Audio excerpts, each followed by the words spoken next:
Meus queridos, o tema do Tadel dessa noite é soteriologia. Eu escrevi aqui no quadro. Isso daqui é mais para as pessoas que vão acompanhar conosco no YouTube, na gravação e no ao vivo, porque quem está aqui recebeu a apostila. E eu vou me guiar pela apostila, essa apostila que eu fiz hoje. Ela está bem extensa, bem completa. E hoje a gente vai aprender sobre a doutrina da salvação. Essa palavra difícil aqui para danar, né? Soteriologia significa isso. Doutrina da salvação. As últimas oportunidades que eu tive de ministrar o Tadel, eu sempre procuro falar com os irmãos, compartilhar um ensino mais profundo teologicamente falando. Eu creio que o Tadel é para pessoas que desejam se aprofundar, crescer e se tornar cada vez mais ativos no reino de Deus, líderes valorosos, participativos e que agradam o coração do Pai. Então a gente precisa estudar a fundo questões que, inclusive, muitas vezes a gente acha que já sabe. Eu acho que tem poucas pessoas aqui nessa noite, porque quando a Esther, né, que é a secretária da igreja, colocou nos grupos lá, que hoje o Tadel era sobre salvação, as pessoas olharam e falaram assim, salvação? Eu não sei o que é salvação, eu fui salvo. Mas, pelo aquilo que vocês já passaram o olho aqui lendo, e pelo que vocês viram aí na apostila, eu percebi que alguns já folhearam a apostila, são assuntos muito mais densos e profundos que a gente imagina. Tudo aquilo que um pastor, um pregador fala na hora de um culto, de uma célula sobre salvação, é o beabá, é o básico, é o nível mais raso. Já viram aquelas piscinas que tem uma piscina pequenininha, uma piscina grande de adulto e uma pequenininha de criança? Quando a gente fala de salvação na igreja, a gente fala da piscininha de criança. Na verdade, tudo, olha só para você que está nos ouvindo no YouTube e para vocês que estão aqui, meus irmãos, tudo que você aprende na igreja, em culto de domingo, em célula, é beabá. Se você quer crescer espiritualmente, você precisa de mais. Você precisa estudar. Estudar em casa, sozinho. Você precisa estudar com algum discipulador. Você precisa estar acompanhado de alguém que vai te ajudar. E você precisa ter uma vontade própria e pessoal de aprofundar de maneira íntima e solitária, por vezes, com o Senhor, nos estudos de Deus. É preciso que você não só venha no Tadel, mas desgaste o seu tempo, a sua vida, buscando a verdade de Deus. E quando você tem acesso a essas verdades, a realidade do plano presente, do plano atual, do cotidiano, ela vira outra. Eu não sei se vocês... Eu já vi alguns filmes que tinha um desenho animado que eu vi quando era criança, eu não lembro o nome do desenho, mas era uma menina que ela foi escolhida para salvar a humanidade. E aí ela era a única que lutava contra os monstros que tinha. E ela foi escolhida exatamente porque ela tinha uma capacidade de ver esses monstros. Os monstros eram invisíveis para todas as pessoas da Terra. Acho que o nome do desenho era Juniper Lee, um negócio assim. Eu gostava muito desse desenho. E ela lutava contra esses monstros porque ela era a única que via os monstros. A humanidade não percebia os monstros, não conseguia ver os monstros. Ela via os monstros. Então ela estava na escola, ela via que tinha um monstro se aproximando e o povo normal, sem perceber, ela se levantava, ia para fora e lutava. O crente que conhece Jesus e conhece a fundo as doutrinas da palavra, ele é como essa menina aí. Ele tem acesso às realidades espirituais de maneira clara. Enquanto muitas vezes os ímpios e os seus irmãos de igreja, que não querem crescer no conhecimento de Deus, vivem de modo alheio, está ali com o seu cotidiano, fazendo ali, cuidando da família, enriquecendo. Eles não percebem as realidades espirituais. Eles não percebem as verdades por trás daquilo que as pessoas fazem, vivem, escolhem. Então, meus irmãos, vai transformar a sua vida o estudo. Eu sempre exorto os irmãos a estudarem. Eu sou quem eu sou hoje, o pouco que eu sou hoje, pela graça de Deus, através dos estudos bíblicos. Então, essa pequena introdução aí, eu queria salientar. Agora vamos entrar no assunto da soteriologia. A palavra soteria é salvação e logia vem de logos, que é palavra, estudo. É estudo sobre a salvação. E quais são os fundamentos bíblicos da salvação, meus irmãos? A Bíblia apresenta como verdade fundamental que toda a humanidade está afastada de Deus. Romanos 3:23. Todos nós pecamos, todos nós estamos destituídos da glória de Deus. Não há um justo sequer, não há. Todo ser humano é inteiramente depravado, mau, caído. Então, quando a gente ouve alguém falando, fulano era tão bom, só faltava Jesus, isso é uma blasfêmia. É uma blasfêmia. Se falta Jesus, falta tudo para a pessoa. Não existe ninguém que é realmente bom. Jesus, uma vez, querendo demonstrar isso, um jovem chegou para ele e falou assim, bom mestre. Jesus repreende, bom somente é o Pai. Não tem ninguém bom. Até as pessoas caridosas, que ajudam o próximo, sabe? Os nossos líderes, os pastores, pensa em alguém que você admira. Não estou falando nem de igreja, alguém da vida mesmo, que você, tudo que conhece e sabe dessa pessoa são coisas boas. Ela tem uma reputação ilibada. Essa pessoa é má, perversa, caída. A gente pode não perceber os pecados dela. Os pecados dela podem não ser extravagantes, mas eles são reais, internos e conscientes. Ou seja, ela pode não sair por aí falando palavrão, xingando os outros, sabe? Adulterando, costuma ser os pecados extravagantes mais comuns, assim, né? De maneira geral. Mas internamente ela sente inveja, ela sente rancor, ela, sabe, blasfema contra Deus. É inevitável, todo ser humano é mau. Lá em Gênesis capítulo 6, quando Deus ia destruir o mundo a primeira vez, ele desceu à terra e viu que o coração do homem era voltado apenas para aquilo que era mal. E ele arrependeu-se de ter feito o homem. E isso partiu-lhe o coração. Gênesis 6:6, está escrito desse jeito. Olha só, os nossos pecados partiram o coração de Deus. E dentro de nós há uma pendência para o mal. Então, meu irmão, sabe quando você está na dúvida? Será que eu faço isso ou não? Eu quero muito fazer. Se você quer muito fazer, então não faça. Porque geralmente é pecado. Aquilo que vem de você, da sua carne, pende para o mal. É por isso que o trabalho de todo cristão é mortificar a carne e deixar o espírito prevalecer. Quando o espírito prevalece, o que vem do espírito vem de Deus. É bom. Mas a verdade é que a maioria dos cristãos, eu vou chutar um número aqui, mas um número alto, tipo 95, 98, 99% dos cristãos, é isso mesmo. A grande maioria das pessoas que estão na igreja, elas não são espirituais. Não são. São puramente carnais. Estou falando na igreja brasileira, não na nossa. Em nome de Jesus, o número aqui é maior. Mas, infelizmente, as pessoas não são espirituais.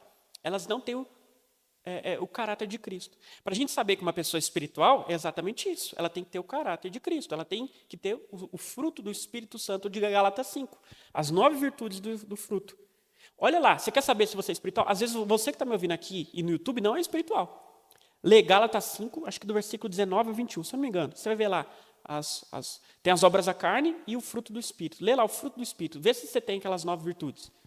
Se você tem poucas ou nenhuma, meu irmão, sinto muito de dizer, você não é espiritual. Você não é amigo do Espírito Santo. Você é um crente carnal, que a qualquer momento você pode cair da fé. E vou te falar, você vai cair da fé. Se você não andar com o Espírito Santo, você não consegue permanecer com Jesus. Porque ninguém é salvo sozinho. Você é salvo com a ajuda do Espírito Santo. Amém, meus irmãos? Então, os fundamentos bíblicos, de maneira bem rápida e sucinta, é esse. E qual é o processo, a ordem da salvação? Eu quero que os irmãos ignorem aí, tem alguns subtítulos em latim, talvez tenha em grego aí também, tá bom? Mas número 2 é o processo, a ordem de salvação.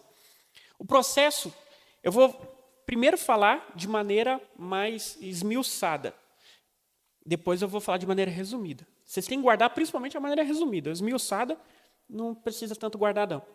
Olha só, tudo começa na salvação com um convite. O convite de Deus. Deus chama universalmente todo mundo, todo ser humano. A Bíblia é clara, né? Ele chama todo mundo e chama todo mundo ao arrependimento e à filiação. Deus amou todo mundo. De tal maneira que deu seu Filho único para morrer em favor de nós. Os irmãos conhecem o versículo de cor salteado. Apenas parafraseei aqui. Então, Deus deseja que todos sejam salvos e Ele faz um convite. Mateus 11, 28, Ele fala isso, exatamente isso. Ele faz um convite. Vinde a mim, os que estão cansados e sobrecarregados. Qualquer um pode vir até Jesus. Ele faz um convite, está aberto a todos.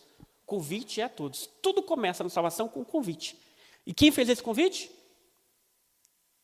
Quem fez? Jesus. Não foi, olha só, não foi o apóstolo Paulo, não foi o apóstolo Pedro, não foi José, pai de Jesus, não foi Maria, mãe de Jesus, não foi Isabel, não foi João Batista, não foi nenhum homem ou mulher de Deus da Bíblia. O convite vem de Jesus. Algumas heresias, a gente vai falar mais para frente, começa deturpando por aí. É por isso que é importante a gente saber cada etapa da salvação. porque as heresias deturpam essas questões. Parece, por que eu vou aprender uma coisa tão simples? É porque elas deturpam essas perninhas e desmoronam todo o princípio. Deixa eu dar um exemplo para vocês. Como um prédio. Você olha para um prédio, sabe, a estrutura magnífica, colossal, grande, os espelhos, a tinta, sabe, o elevador, o espaço interno e externo. Isso chama atenção. Agora, lá embaixo tem umas vigas, umas colunas ali que são fundamentais. Que se você destruir uma ali, é capaz do prédio inteiro cair, derrubar. Então, Satanás, ele não vai derrubar o prédio, as coisas mais aparentes, ele derruba as menores. Porque sem perceber, toda a estrutura cai. É assim que ele faz. Então, preste atenção, para você entender e não deixar ser enganado em nenhuma dessas verdades. Primeira coisa, o convite é feito por Jesus e ele faz a todos os homens. Amém? Segundo, iluminação. O Espírito Santo, ele mostra ao ser humano a sua condição de pecado e aponta para a suficiência de Jesus Cristo. Então, a Bíblia é muito clara. O Espírito Santo nos convence do pecado, da justiça e do juízo. Esse versículo aí, eu acho que os irmãos têm que saber de cor salteado, viu, gente? Porque é muito importante. Essa iluminação, essa consciência só vem através do Espírito Santo. Eu já fiz uma pequena introdução aqui, falei um pouco do conhecimento, falei um pouco da vida espiritual. Tudo na vida do cristão é através do Espírito Santo de Deus. Então, depois que você recebe esse convite, vem a atuação do Espírito Santo. Até então não tem nada nosso, vocês perceberam? Jesus faz o convite e o Espírito Santo entra em nós. Jesus faz o convite e o Espírito Santo entra em nós, nos iluminando. E ele ilumina todos os homens. Eu creio firmemente nisso. Ele ilumina todos os homens, mostrando qual o seu real estado e o que eles precisam para serem salvos e saírem do destino eterno, que é o inferno dos pecadores. Né? O destino eterno dos pecadores, que é o inferno. Então, ele ilumina. Aí a terceira etapa é a conversão. E aí sim, entra primeiro a atitude humana. A conversão é a resposta humana de fé e arrependimento. Então, quando o Espírito Santo nos ilumina, nós temos duas coisas fundamentais: fé e arrependimento. Com a fé e com o arrependimento, nós decidimos por Jesus Cristo. Nós decidimos por Jesus Cristo. Não há mérito em nós nessa decisão, porque ele fez o convite e ele nos convenceu. A gente só tem que falar sim. É uma decisão nossa, mas que ele efetua em nós. Tá bom? A gente vai falar também de algumas questões sobre isso mais para frente. É o terceiro ponto, conversão. Vocês estão acompanhando na revista aí também, né? Para quem está no YouTube, vou relembrar aqui, chamada, iluminação, conversão, e depois a justificação. A justificação, meu irmão, é quando Deus declara o pecador justo. Na verdade, ele nos justificou lá na cruz. Lá na cruz, ele nos justificou plenamente. Mas só depois de você aceitar a iluminação do Espírito Santo, você é considerado justo. Você toma posse daquilo que Jesus conquistou por você lá no madeiro. Então é por isso que nós, os que cremos em Jesus Cristo, somos justificados e somos filhos. Os que estão lá no mundo, eles ainda não são justificados. Eles não são justos. Eu e você somos justos diante de Deus. O mundano, o ímpio, ele é injusto. Por isso que a gente às vezes se refere a ele como ímpio, sabe? Porque ele é ímpio de fato, ele é injusto. Nós somos justos pela obra de Jesus Cristo. Eles são criaturas, nós somos filhos. Essa é a justificação. Depois a regeneração, que é o novo nascimento. A ordem de Jesus é clara, Marcos 16, que é para todos nós. Quando crermos, a gente deve ser batizado. E a gente é batizado em nome do Pai, do Filho e do Espírito Santo. E o batismo, ele é um sacramento que simboliza esse novo nascimento, uma regeneração do homem. O velho homem morre e um novo homem nasce. Um homem completamente moldado no caráter de Jesus Cristo. Você não é mais você, você é uma cópia de Jesus Cristo. É isso que significa a palavra cristão, pequeno Cristo. Eu sempre repito isso, né? Quando eu tenho oportunidade, não existe Regiane, não existe Rosinelli, não existe Carlinhos, não existe Kerla, não existe Pastor Drauzio, não existe Henrique. Pelo menos não deveria existir. Existe o cristão Henrique, a cristã Regiane, a cristã Rosinelli, a cristão. A gente é mudado, é uma nova pessoa. Tudo aquilo que foi no passado não existe mais aos olhos de Deus. Portanto, tudo deve ser novo. Se você, depois que se converteu, não mudou nada, meu irmão, então você não passou por essa etapa da regeneração. Você não é um cristão regenerado. E se você não é regenerado, então você não concluiu a salvação que Deus te oferece gratuitamente. Você tem que nascer de novo, sua postura tem que ser diferente, a sua vida, seu eu, seus pensamentos têm que mudar. E a gente percebe isso claramente. Você pode lembrar da sua vida quais eram as suas aspirações no passado, o que você desejava, o que você ansiava antes de Jesus. Eu quero ser rico, eu quero sabe, ter um monopólio da beleza, do poder, de qualquer coisa. Você tinha aspirações completamente egoístas, soberbas. E hoje, você tem uma vida mais frugal, sabe, mais modesta. Você quer viver para a glória de Deus e para amar os irmãos. Se você tem esse pensamento, você é regenerado. E depois da regeneração é a adoção. Logo, se você é uma nova criatura, aí Deus te adota. Deus te adotou e você agora é filho de Deus. Olha só, você não é filho, entenda o que eu vou dizer, você não é filho legítimo, porque o único filho legítimo de Deus é o próprio Jesus. Você se tornou filho legítimo por adoção. Você foi enxertado, inclusive, numa família que você já tem irmãos, que são os israelitas. Eles já são nossos irmãos, mas eles estão afastados do conhecimento de Deus. Mas eles são nossos irmãos. É por isso que a gente deve orar por Israel, orar por Jerusalém. Porque um dia Deus vai resgatar os nossos irmãos perdidos. Mas hoje a gente está enxertado nessa mesma videira, nós estamos enxertados nessa mesma oliveira, e a gente é filho de Deus, irmão de Jesus Cristo. Eu lembro quando eu estava lendo a Bíblia, eu era adolescente, e eu vi que a gente era irmão de Jesus. Eu falei assim, não, eu li errado, isso aqui é heresia. Não, minha Bíblia está errada, é uma tradução errada. Irmão, co-herdeiro, a Bíblia fala que lá em Romanos nós somos co-herdeiros, Romanos capítulo 8. Sabe o que é co-herdeiro? Quando meu pai morrer, se ele tiver alguma coisa para me dar, vai ficar para mim e para o meu irmão. Nós somos co-herdeiros do patrimônio do meu pai. Então, é isso, nós somos co-herdeiros com Jesus do reino de Deus. É por isso que lá em João fala que quando Jesus se manifestar, a gente vai ser como ele é. Nós não seremos Deus, tá bom, gente? Tem gente que às vezes começa a criar heresia, a gente vai ser igual a Jesus. Não. Jesus sempre é o princípio e o fim, ele é o alfa e o ômega. Mas ele vai partilhar de alguma maneira, em algum grau da glória dele conosco. Olha só, a graça é isso, meu irmão. Você recebe, se a gente fosse escravo de Deus, já estava bom demais, meu irmão, você ia para o inferno. Mas ele te deu a filiação, você foi adotado, você participa da glória do filho dele. Que loucura, né? Isso aí tem que te motivar. Isso aí tem que derramar lágrimas nos seus olhos, não é possível. E depois da adoção, a santificação. A santificação é um crescimento progressivo na vida do crente. Lá em Coríntios fala, né, que nós vamos de glória em glória até a estatura do varão perfeito. Ou seja, passo a passo, cada vez mais, a gente vai rumo à perfeição. Tinha uma grande confusão aí, uma discussão na época de John Wesley, que era um pregador muito famoso do século XVIII, se não me engano, que ele falava que o crente podia ser perfeito. Ele podia ser perfeito. Eu entendo o que ele quis dizer, de boa vontade eu consigo compreender o que ele quer dizer. Porque a Bíblia manda a gente ser perfeito. A gente deve buscar a perfeição. Em vida, ninguém vai ser perfeito. Mas o nosso objetivo exaustivo é ser perfeito. A gente não pode tolerar a imperfeição. A gente não pode tolerar o pecado, a gente não pode tolerar o erro, a gente não pode tolerar qualquer outra coisa que não seja ser perfeito como perfeito é o Pai. A gente não pode tolerar não estar avançando de glória em glória até a estatura da perfeição.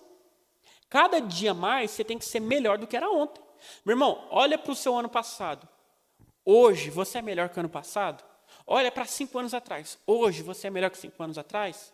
Olha para 10 anos atrás, hoje, você é melhor que 10 anos atrás, você tem que ter uma crescente, assim, exponencial.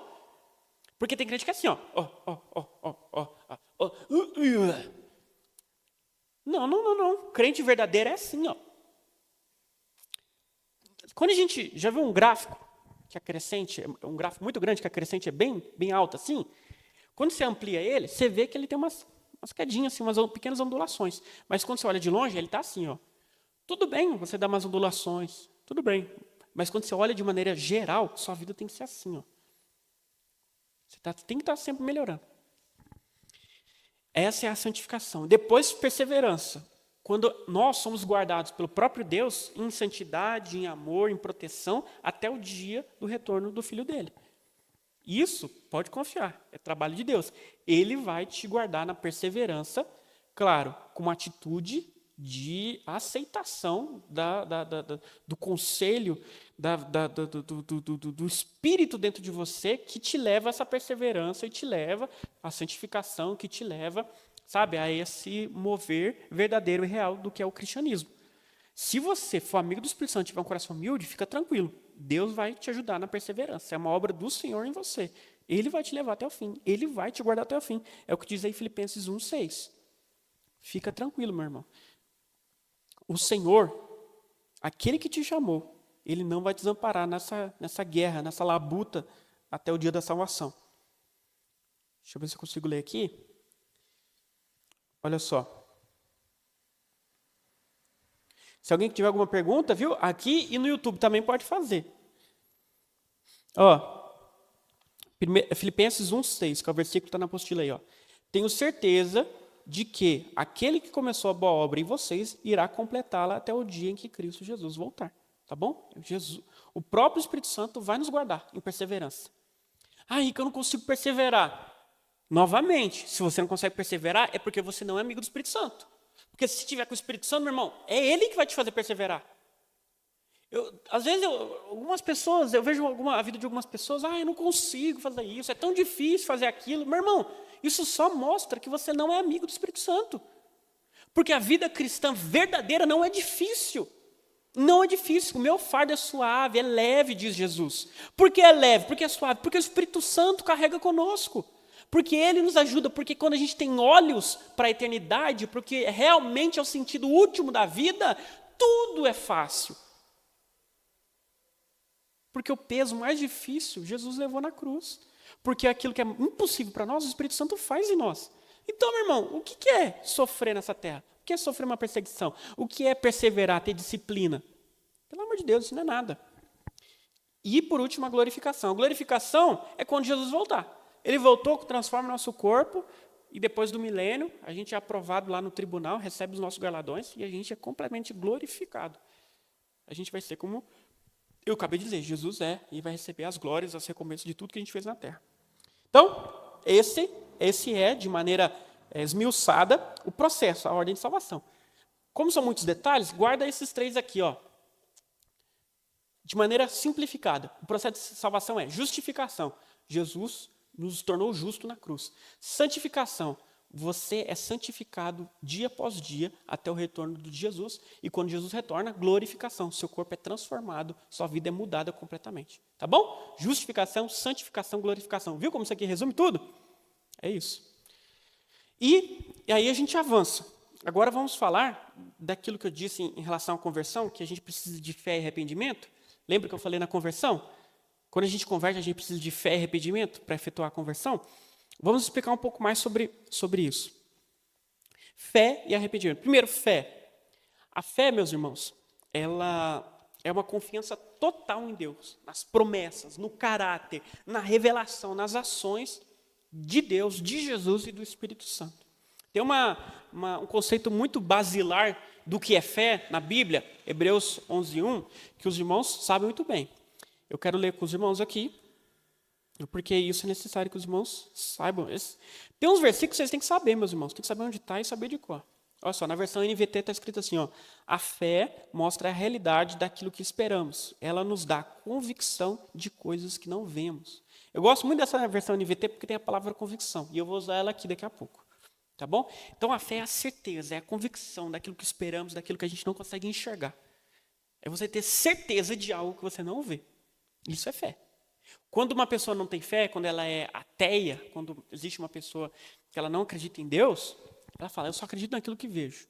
Exatamente, ela não tem fé. Fé é você acreditar naquilo que você não consegue enxergar. Mesmo que pareça loucura, irreal, maluquice, eu acredito. Eu acredito. Você adora um Deus que você nunca viu. Você adora um Deus de um homem, um Deus que tem um filho que era um homem de uma nação estrangeira, de um país que você nunca foi, de uma língua que você não sabe falar. Olha só, isso é loucura. Quando você para analisar bem, isso é loucura. Mas essa é a loucura da fé. Aqueles que não têm essa loucura eles não vão ser convertidos, porque é necessária a fé para a conversão. Então, como se dá a fé na prática? Olha só. Tem um erro de português aí, eu coloquei como se dá o arrependimento. O arrependimento eu vou falar depois, viu? Na página 5. Como se dá a fé na prática? Primeiro, conhecimento. Você precisa conhecer a base do conteúdo daquilo que está no Evangelho. Então, não é você não somente crer, você tem que conhecer, meu irmão. Assim, eu sou muito duvidoso na conversão de qualquer crente que fala que crê em Jesus, mas não lê a Bíblia. Eu acho muito difícil, beirando o improvável, diria até impossível, o cara se converter e não ler a Bíblia.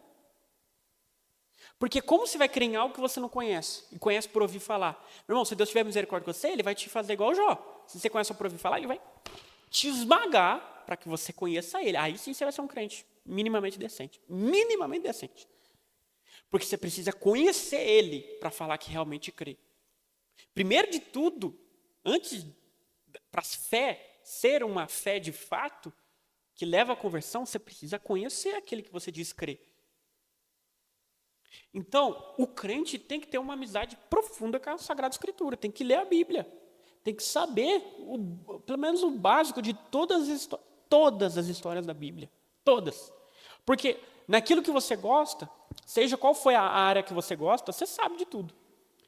Eu gosto de série. Tem uma série que você sabe o nome de todos os personagens, de todas as cidades, de todas as ruas da cidade.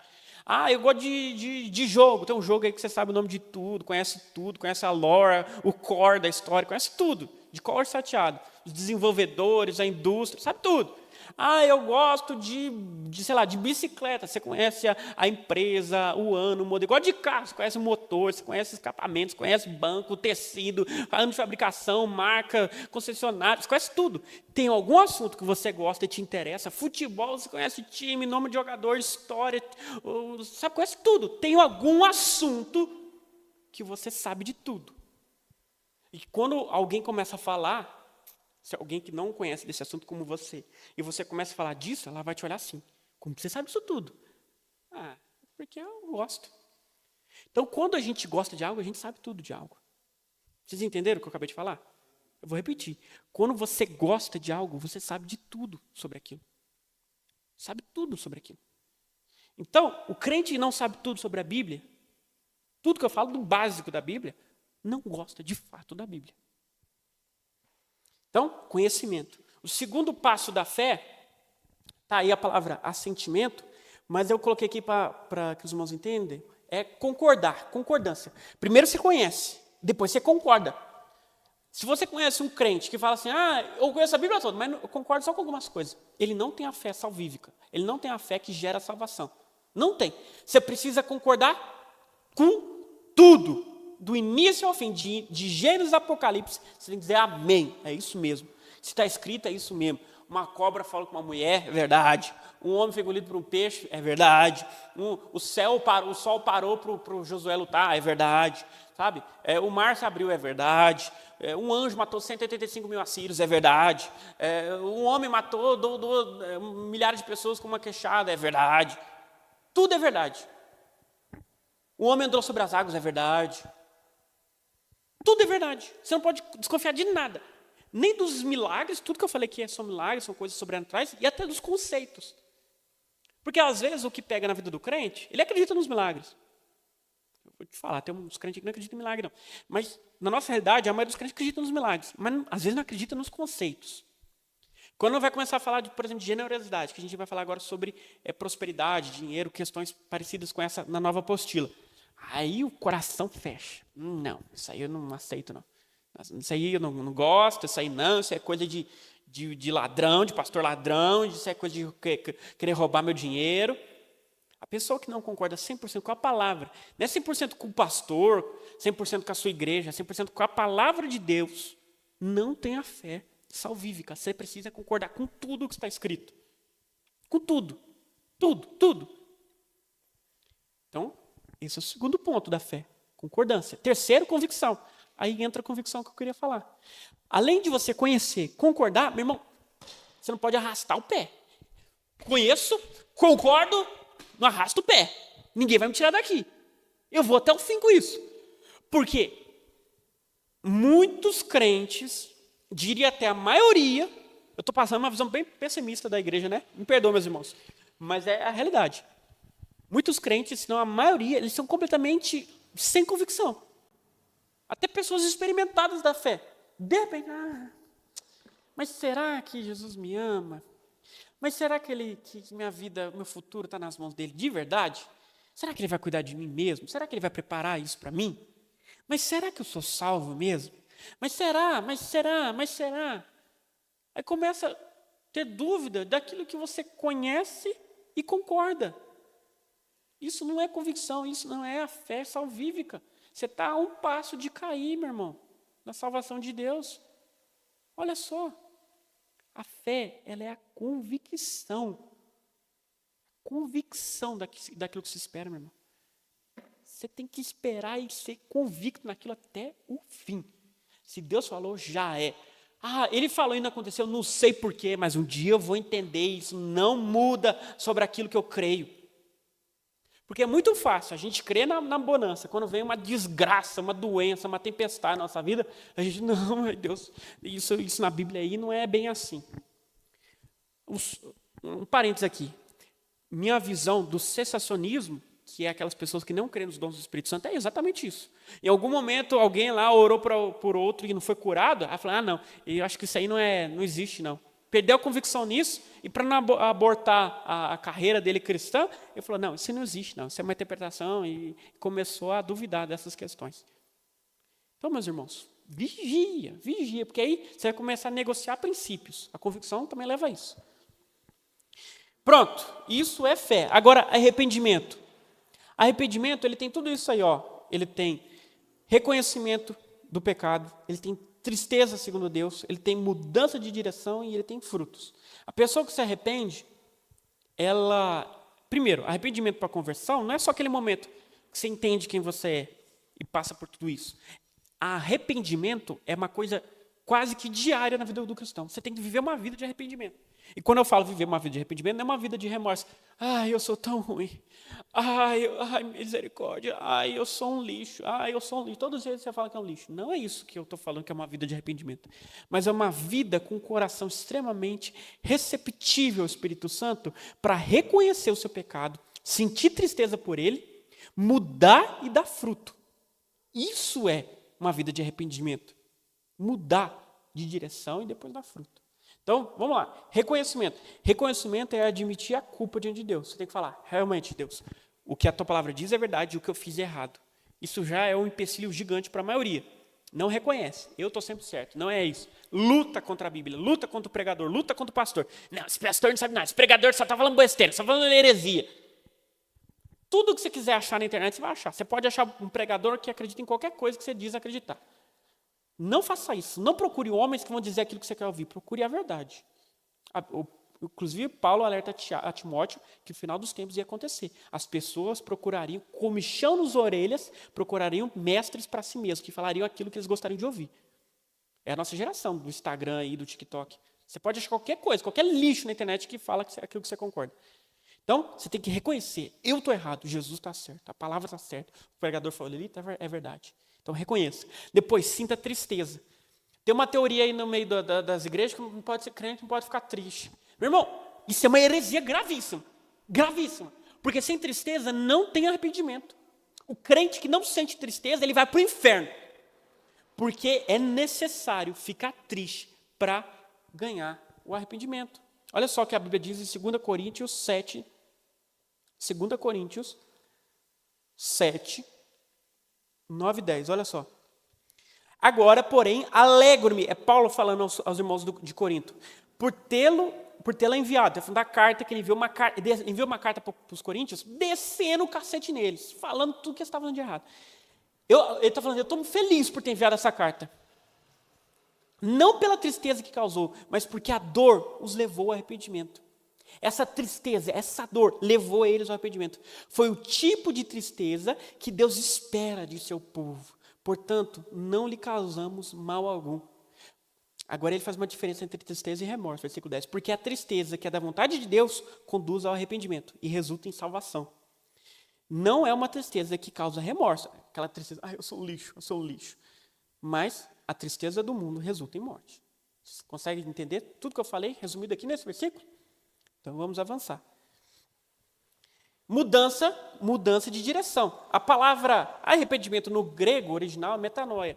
É mudança de mente. Você tem que mudar. Aquilo que você achava, aquilo que você fez e achava certo, agora você tem que saber que é errado. Você tem que achar aquilo errado. Você não pode mais pecar em paz com aquilo. O crente que continua pecando em paz não mudou de direção. Não alterou seu percurso.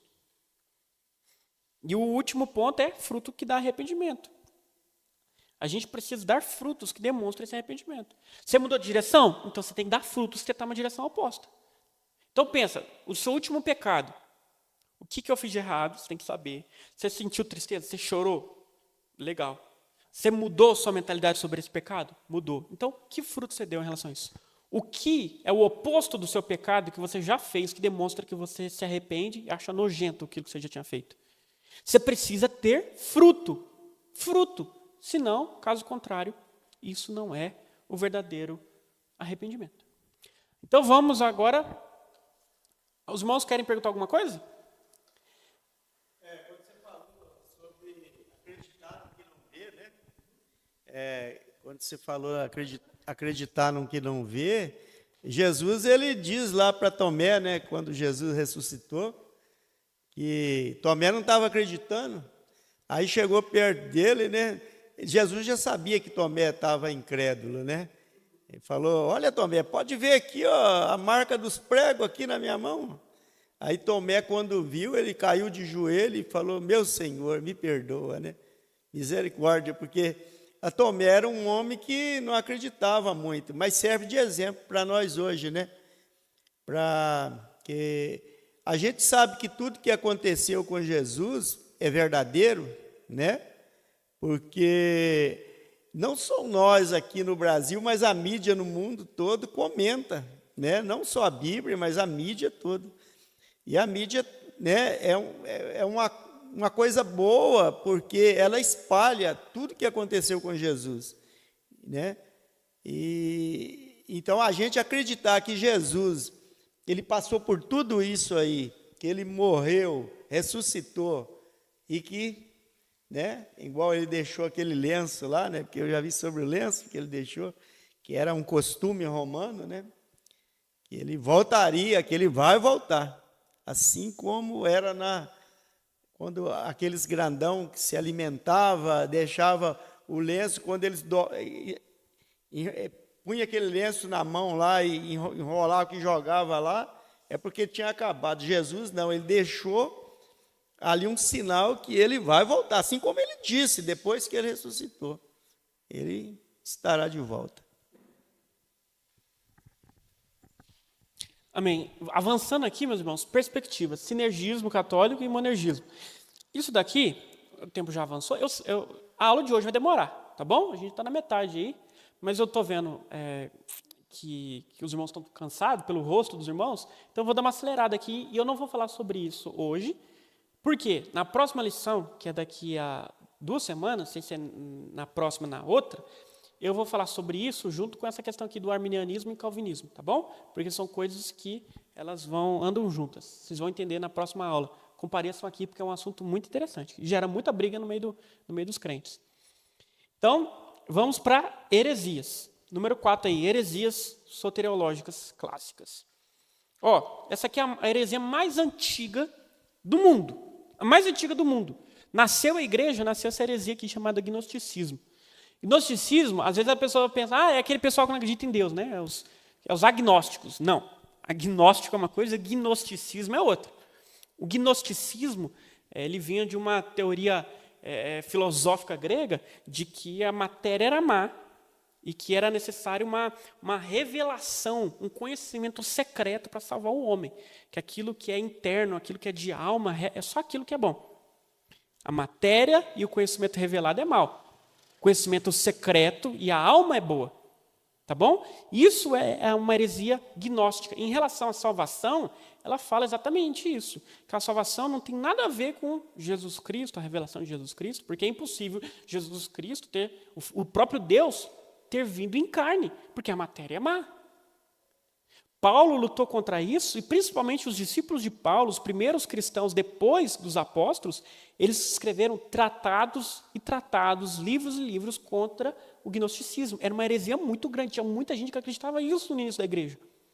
Tinha um homem chamado Irineu de Lyon, que era um discípulo, se não me engano, do apóstolo João.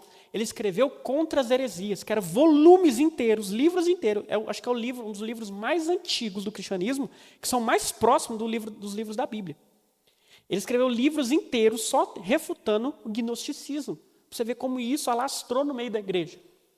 E o que é esse gnosticismo hoje, meu irmão? São essas igrejas da nova era, são essas igrejas aí que rejeitam tudo aquilo que é dessa vida, sabe? Tudo dessa vida é lixo, é ruim, é pecado, é para ser destruído. Bom mesmo é aquilo que a gente consegue ver, vive com a cabeça no céu, esquece da terra completamente. Todas as teorias cristãs que vêm de uma ideia parecida com essa, vêm da raiz do gnosticismo. Deixa eu te falar, o mundo foi vendido ao pecado, nossos corpos, as pessoas, de maneira geral, tudo isso é verdade. Mas isso não fala que esse mundo é mau. Quando Deus criou esse mundo, Ele falou que o mundo era bom. Quando Ele nos criou, Ele falou que era bom. Ele nos deu responsabilidade nessa vida. Tudo que a gente faz na nossa existência é nessa vida. Com frutos na vida por vir, a gente tem que sempre olhar para a vida futura, para a eternidade, sim. Mas a gente não pode deixar de olhar para o agora. Tanto é que ele fala, lá em Filipenses, se não me engano, que aquele que nega os da própria família, ele negou a graça, ele negou a fé, ele é pior que um descrente. Então, aquela pessoa que deixa de trabalhar, deixa de fazer o que é necessário, deixa de cuidar do próximo, deixa de agir nessa terra da maneira que é para fazer, para pensar só na eternidade, ele negou a fé. Então, isso é heresia, não caio nesse tipo de crença, tá bom? E as revelações da Bíblia são suficientes, não creia em alguém que vai acrescentar alguma coisa à Bíblia. Tem muitas religiões que acrescentaram coisas à Bíblia. Os adventistas têm os escritos de Ellen G. White, eu já falei para vocês várias vezes sobre isso.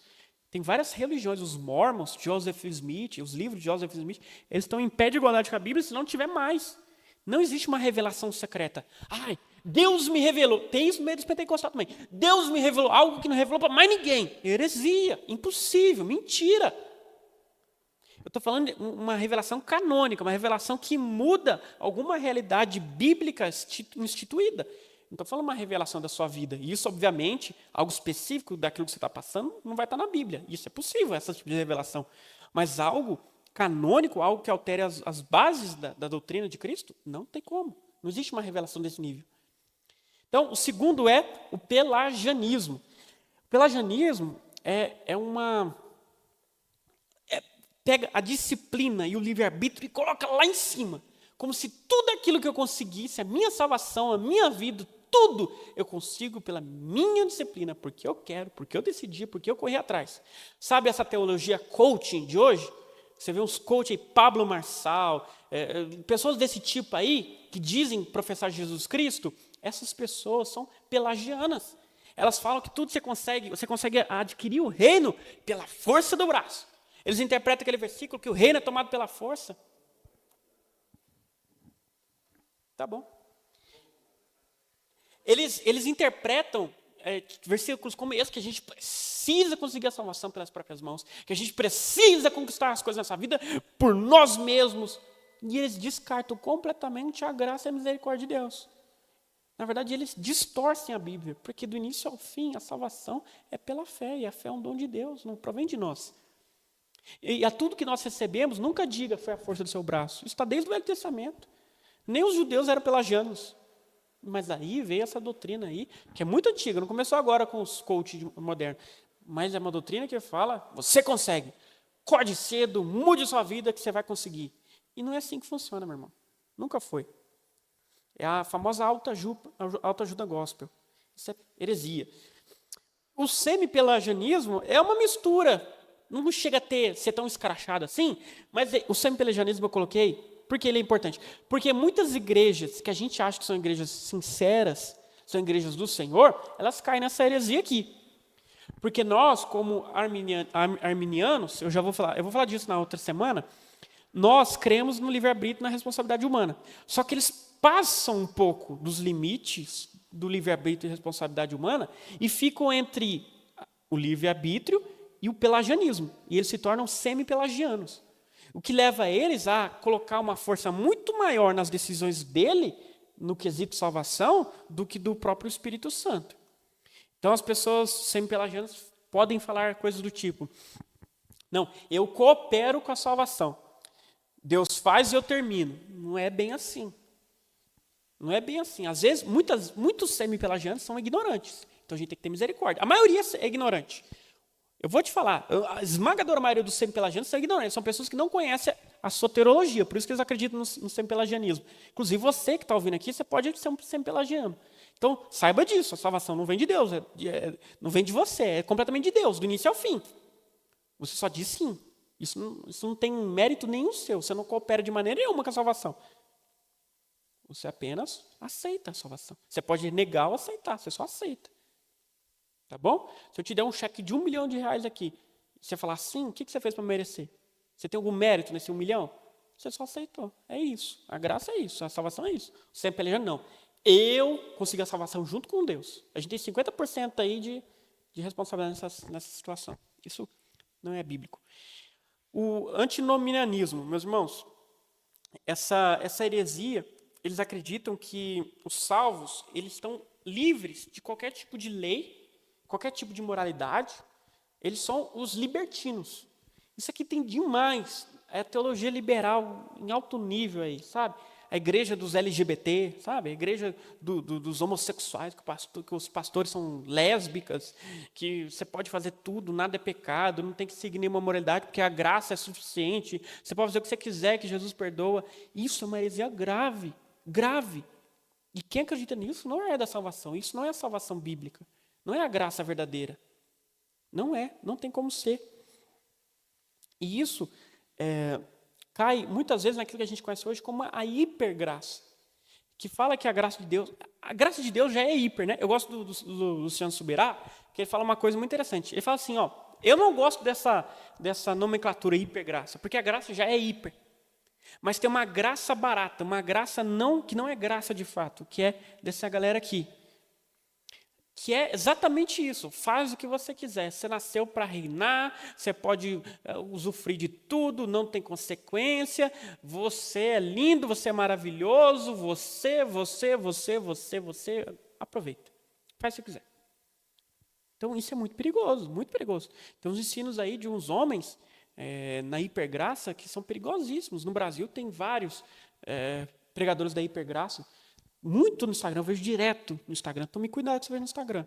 Tem um homem, um homem de Singapura, chama Joseph Prince. Esse cara é perigoso em relação a isso. Universalismo. Universalismo é uma heresia que fala que todos estão salvos. Olha só, todo mundo vai para o céu. No final das contas, morreu, vai para o céu. Que beleza, né? Ninguém responde por seus pecados. Jesus morreu à toa. Por que Jesus morreu? Para pagar o pecado de quem? Se todo mundo vai para o céu mesmo? Todo mundo morreu, vai para o céu. Isso aqui é gravíssimo, não faz o menor sentido. Não faz o menor sentido. De tudo aquilo que eu falei, para mim o que menos faz sentido alguém acreditar é isso. Mas vou te falar, de todos esses aqui, talvez seja o que tem mais adesão. Porque quando se fala do amor de Deus, o Deus que ama todo mundo, a falta de compreensão do que é o amor, Satanás, ele perverteu o conceito de amor. Ele perverteu o conceito de compaixão. Quando ele mudou o que é o conceito real de amor e de compaixão, colocou na mente das pessoas da nossa geração que amor e compaixão é tolerar. Amor e compaixão nunca foi tolerância. Amor e compaixão é justiça. Amor e compaixão sempre foi justiça. Tem um salmo de Davi que eu gosto muito, até tuitei uns anos atrás. Era mais ou menos o seguinte, assim, depois eu acho aí, posso mandar no grupo. Mais ou menos assim. O nosso Deus é um Deus de amor. Ele destrói os perversos. Eu gosto desse salmo. É só isso. O salmista fala que o amor de Deus se revela, entre outras maneiras, destruindo os perversos. A nossa geração fala o quê? Amor, destruição? Às vezes é. Às vezes é. Então, o nosso Deus ele vai destruir os ímpios porque eles pecaram e amaram o pecado. E Deus detesta o pecado. Então, Ed Renekiewicz, vários pastores aí são universalistas. Tem muitos católicos que são universalistas, muitas alas da igreja anglicana.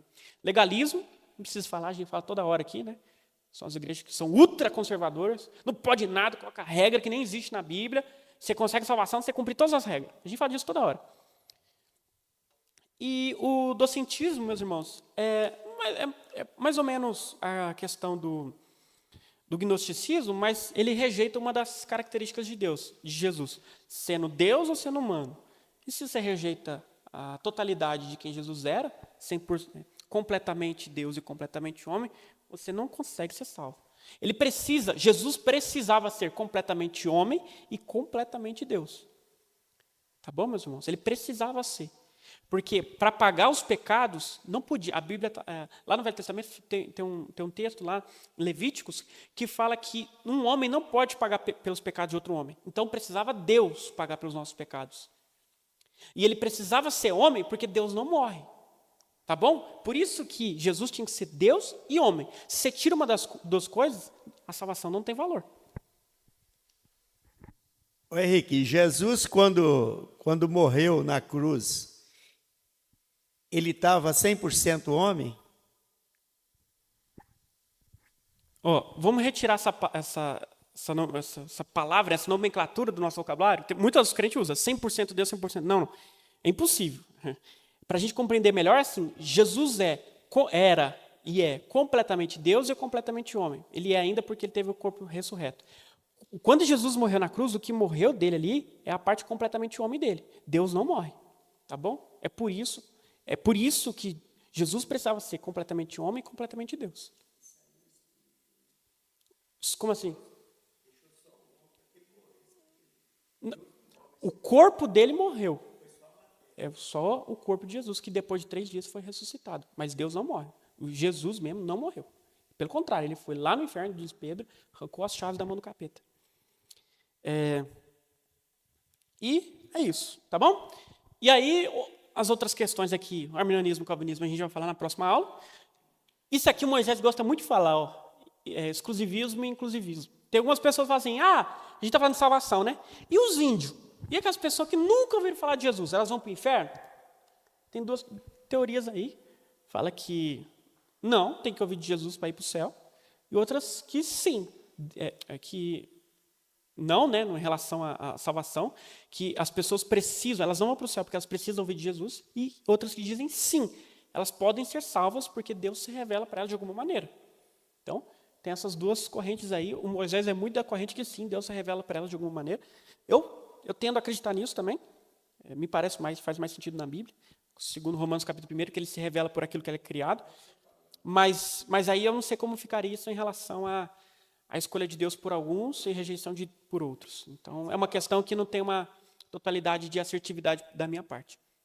Você falando sobre o índio, né, que está lá, não tem uma igreja, apesar que tem muitos pastores que vão.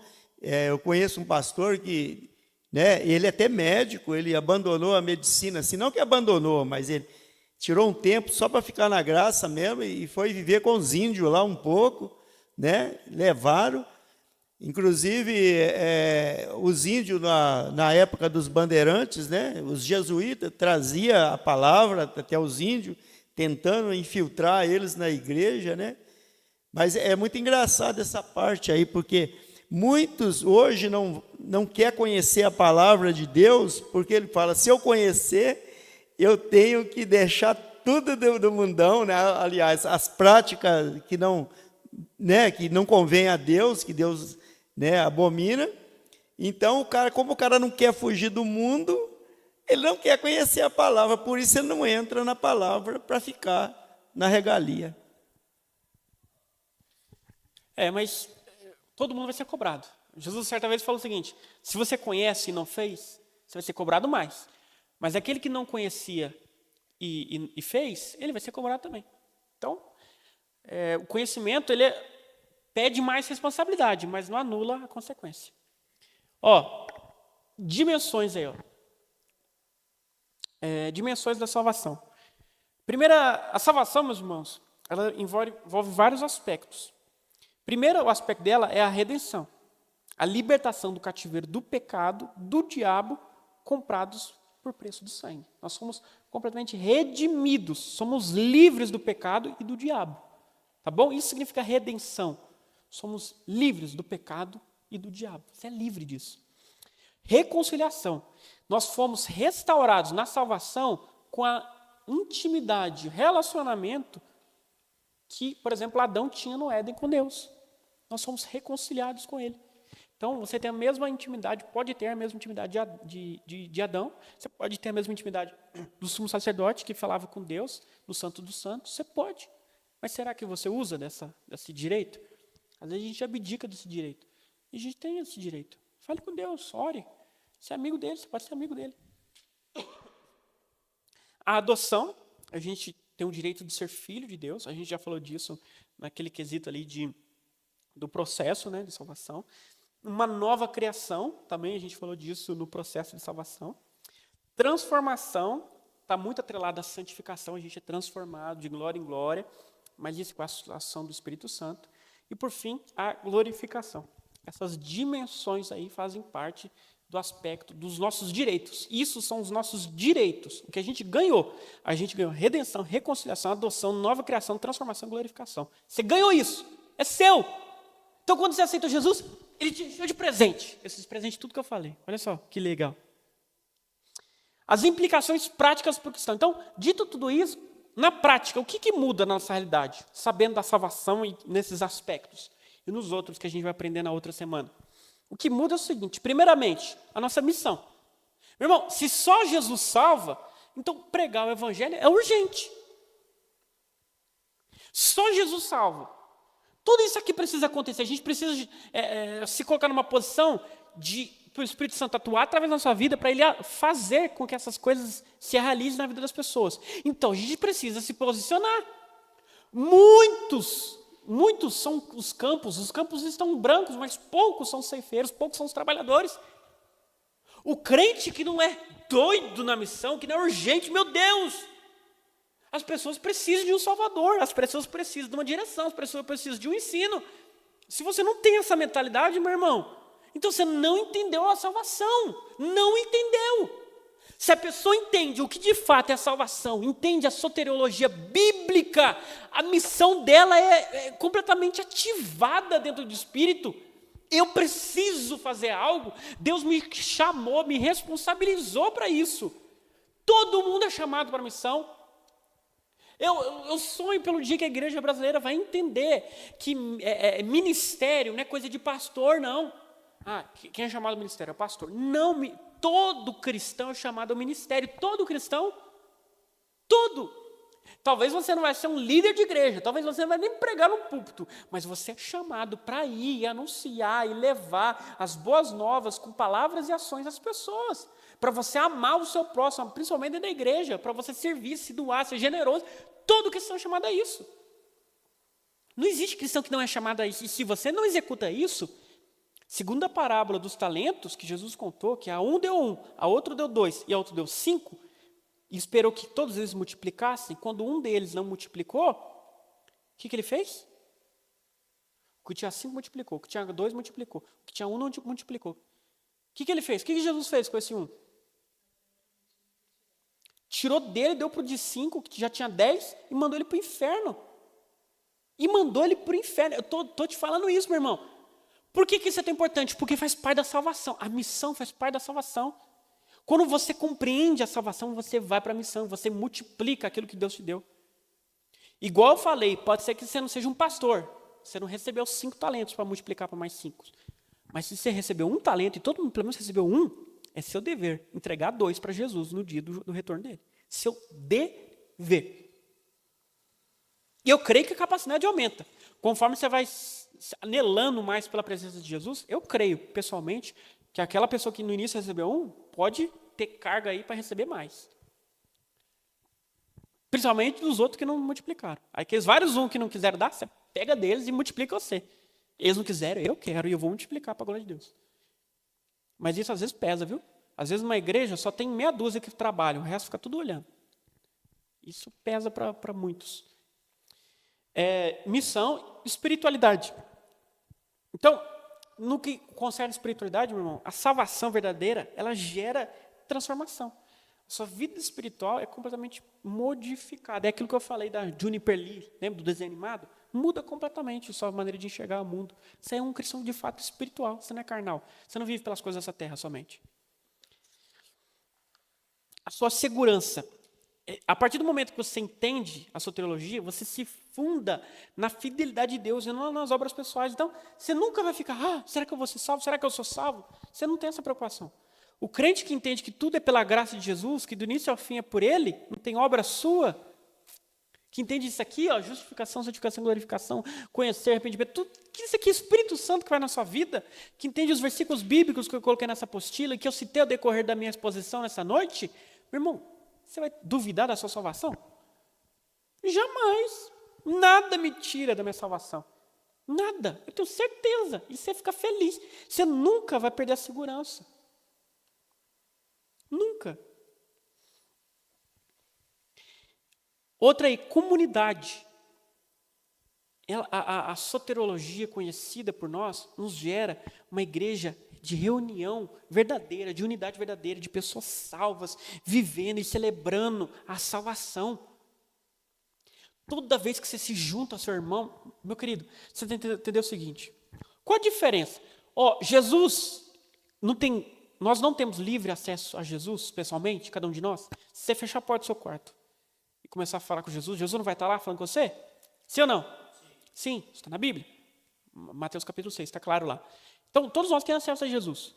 Mas se a gente tem acesso a Jesus em casa, por que a gente precisa se reunir numa igreja, numa célula, com outras pessoas? Por quê? Isso.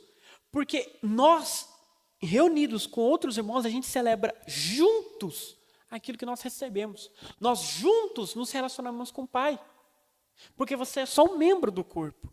O corpo verdadeiro, a noiva verdadeira é todos os cristãos juntos. Você é só um dedinho, só uma orelhinha. O corpo mesmo da noiva inteira é todos os irmãos juntos. Então é fundamental os irmãos estar sempre juntos. Você tem que anelar, regozijar. Louco! Hoje é dia de culto, hoje é dia de célula. Alegrei-me quando me disseram, vou à casa do Senhor. Porque eu vou estar com a noiva reunida ali. E quando a noiva está reunida, ela beija os lábios do noivo. Jesus se faz presente e ele recebe a adoração plena da sua noiva completa. É outro nível, outra dimensão. E a gente celebra com outros irmãos. Meu irmão, sabe quando você recebe uma alegria muito grande? E você vai compartilhar com outra pessoa? Ela fica até alegre por você, se é uma pessoa boa, né? Mas quando uma pessoa consegue uma coisa boa junto com você, vocês dois vão à loucura junto. Eu lembro um dia que a Esther passou num concurso lá na cidade dela. Ela ficou felizona, né? Estava com ligação, na época eu ainda conversava com ela, ela morava lá em São Luís. Ela estava felizona, falando lá, nossa, eu passei. Aí eu só ouvi de fundo a prima dela falando, eu também passei. Aí as duas começaram a gritar juntas, numa alegria. Porque quando a alegria é compartilhada, ela abunda, ela transborda, é muito melhor, é muito maior. A vida do cristão é muito melhor em comunidade, muito melhor, sem comparação. Aquele que entende o que é célula, aquele que entende o que é igreja, meu irmão, nunca está sozinho. Tem sempre amigos, tem sempre irmãos, sempre feliz.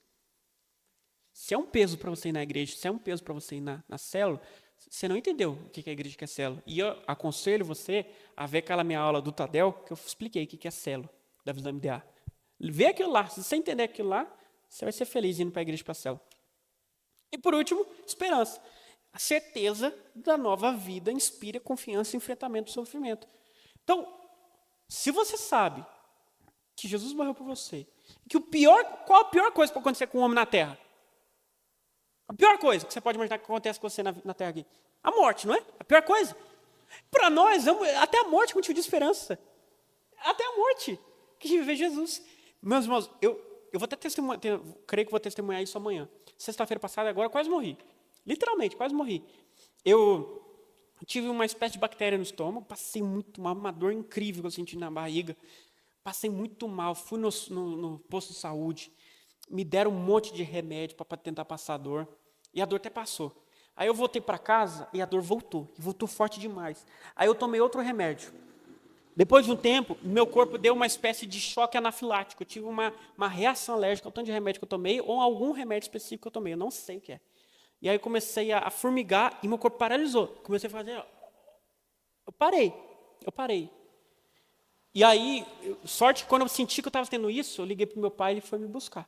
A ponto dele, igual cena de filme mesmo, eu parei assim, meu pai teve que me carregar de madrugada isso, na sexta-feira, ele me levou pelas portas lá da posto de saúde, me colocaram numa cadeira, me colocaram na maca lá, colocaram eletrodos em mim, viram meu batimento cardíaco, cena de filme, colocaram injeção em mim para me voltar, sabe, a normalidade, a vida, porque senão, se eu demorasse ali, eu tenho certeza que eu ia morrer.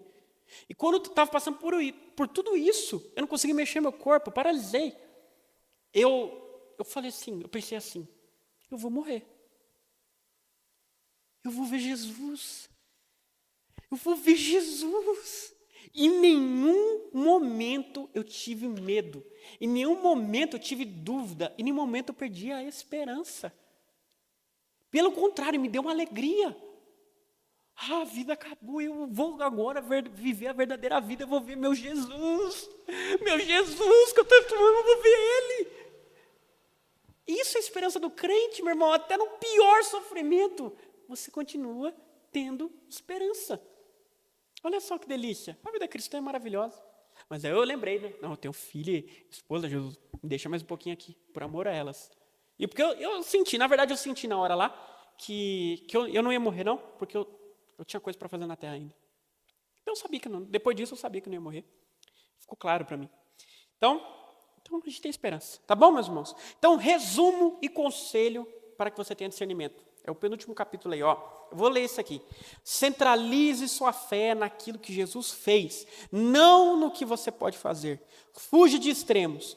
Nem autojustiça, que é o legalismo, nem irresponsabilidade moral, que é o antinomianismo, que é a hipergraça, nem desprezo pela graça, que é o pelagianismo, que é aquele teologia coach, você consegue tudo pela sua força. Seja vigilante contra ensinos que relativizam Cristo, a cruz, ou o desafio do arrependimento e fé genuína. Estude as Escrituras e rejeite atalhos que desviem do Evangelho. A salvação é gratuita, mas transforma radicalmente quem a recebe. Amém, meus irmãos? Estude em casa esses textos bíblicos aí, do número 9, e tudo aquilo que está nessa apostila para você crescer no conhecimento ainda maior da soteriologia bíblica. Amém, meus queridos? Alguma pergunta? Não? Entenderam tudo? É muita coisa, né? Vai devagar. É por isso que eu dei uma apostila. Isso aqui não é só um roteiro para você acompanhar. É para você estudar em casa.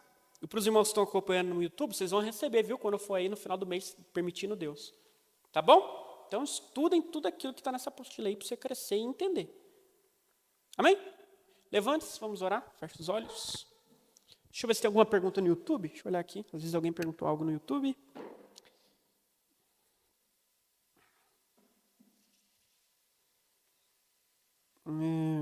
Não, só deram o Pai do Senhor aqui. Tem 4 pessoas assistindo. Deus abençoe os irmãos que estão assistindo. Eu acho que é o Marquinho, a Rita e a Marciene. Mais quem? A Sônia, a Débora, Alex. Tem mais pessoas aqui, alguém foi embora. Mas tá bom, Deus abençoe vocês, viu, gente? Estão nos acompanhando no YouTube. Feche seus olhos, vamos orar. Supremo Deus, bondoso Pai, te agradecemos pela tua grande salvação. Obrigado, Jesus, porque entendemos que do início ao fim a salvação é por ti. Entendemos que o Senhor deseja que todos sejam salvos. Entendemos, Pai, que o Senhor amou o mundo de tal maneira que deu seu Filho único para que aqueles que creem nele não pereçam, mas tenham a vida eterna. Nós entendemos, Senhor, que é pelo Espírito Santo que nós somos iluminados e conseguimos, Pai, entender o peso do nosso pecado. Termos fé para compreender, para crer e arrependimento para mudar, Pai. Assim nos convertendo a Ti, recebendo, Pai, de maneira gratuita a justificação, que nos leva a uma vida de santificação e culminará numa vida que terá glorificação no dia do Teu retorno. Seremos completamente transformados. Pai, muito obrigado por todos os presentes que o Senhor nos deu. Obrigado por nos adotar, Pai. Obrigado por nos dar segurança. Obrigado, Pai, por nos dar esperança. Obrigado por nos dar propósito. Obrigado, Pai, por nos dar uma missão. Obrigado por nos colocar no ministério. Obrigado, Jesus, por nos colocar, Pai, como agentes responsáveis por levar a Tua graça a outras pessoas, para que Teu Espírito haja na vida das pessoas e elas sejam salvas de igual modo. Pai, muito obrigado. Obrigado, Jesus. Porque não havia esperança para nós. Não havia esperança para nós, Pai. Éramos completamente afastados de Ti, Pai. completamente afastados da tua natureza perfeita e santa. Porque nós somos, Pai, completamente depravados, pecadores. Não há um justo sequer, Pai.